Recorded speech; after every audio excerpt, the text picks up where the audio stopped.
আর তুমি যে ব্রাজিল এবং আর্জেন্টিনার পতাকা দিয়েছো বাড়িতে, তুমি কি আসলে জানো যে ও কে? তুমি কি আসলে জানো? তোমাকে আমি পশু প্রাণী বলি, কিন্তু অনেক সময় আমার অন্তর ধাক্কা খাই। কিন্তু যখন আমি তোমাকে দেখি যে আর্জেন্টিনার পতাকা তোমার বাড়িতে, তখন তুমি যে গরু ছাগল পশু প্রাণী, এটা আমাকে বুঝতে একটুকু ভারী হয় না। আর্জেন্টিনার ব্রাজিল মানে হলো, এই তোমার নবীকে বলেছে ভুয়া নবী। আল্লাহ বলছেন যে লান্তার জাম কালে ইহুদন্নাসারা, মোহাম্মদ আপনাকে ইহুদি খ্রিস্টান কখনো মানবে না, কোনো দিন মানবে না।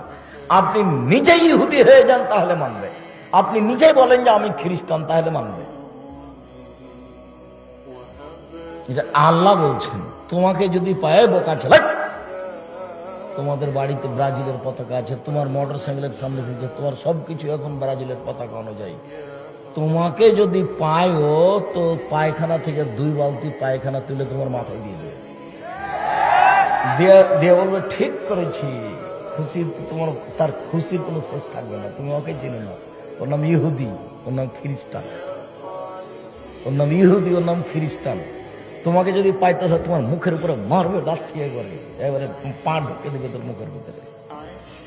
তোমার নবীকে বলে ভুয়া নবী। আমি ও দিয়ে তুমি ফেলে দিলে আমি ওতে পেশাব করে দেবো পতাকাতে। বেটা ফাইজলামি করো, তুমি মূর্খ, তোমার বাপ মূর্খ, তোমার জাতি মূর্খ। তোমাকে আর তোমার বাপকে যদি আমি মূর্খ প্রমাণ করতে না পারি, বেটা আমি আর বক্তব্যই দেবো না, চলে গেলাম নেমে, আমার জীবনে কোনোদিন আসবো না জাতির সামনে। তুমিও মূর্খ, তোমার বাপ মূর্খ, তোমার বংশ মূর্খ, তোমার জাতি মূর্খ। তোমাকে কবর দিতে এসেছি।